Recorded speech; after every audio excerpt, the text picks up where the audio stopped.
Paano po ba ma-approve sa payment settings sa Shopee? Wala po akong bank account. Sana masagot po. Salamat.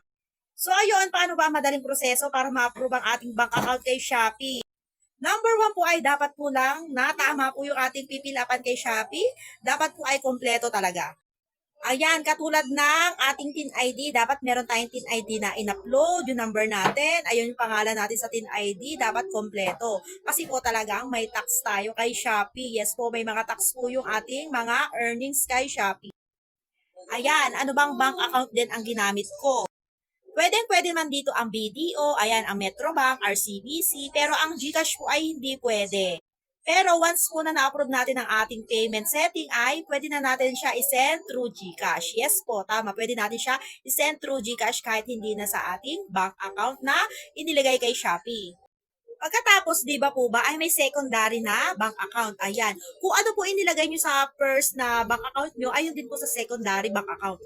Dapat dalawang bank account po ang pipilapan natin.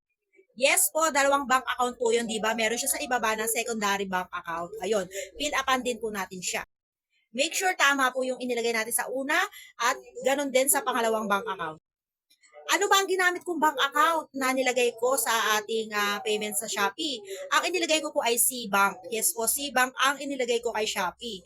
Ayan, pwede po tayo mag-download ng C-Bank. Ayan, mag-fill up tayo at make sure po na ililink natin yung C-Bank kay Shopee. Yes po, ililink natin yung C-Bank kay Shopee. Ayan lang po ang aking ginawa. Kaya naman po napakabilis ng approval ni Shopee. Ayan, make sure tama po. Ayan, kompleto ang ating pinilapan. Yung mga ID na hinihingi ay dapat po ay tama. Yes, tama po. Dapat match dun sa ating ilalagay sa ating payment setting. Malalaman nyo naman po, ayan, mag-i-email sa inyo si Shopee kapag approve na kayo. At 2 beses po mag-i-email sa inyo si Shopee. Yes po, 2 beses. Yung una po ay, ayan, approve na po yung una. Ayan, may pangalawa pa po email siya. Kapag nag-approve ulit siya, it means ay okay na ang ating payment kay Shopee. Kaya naman matuto tayo maghintay. Yes, maghintay lang tayo. Huwag tayo apurado na ma-approve agad ni Shopee.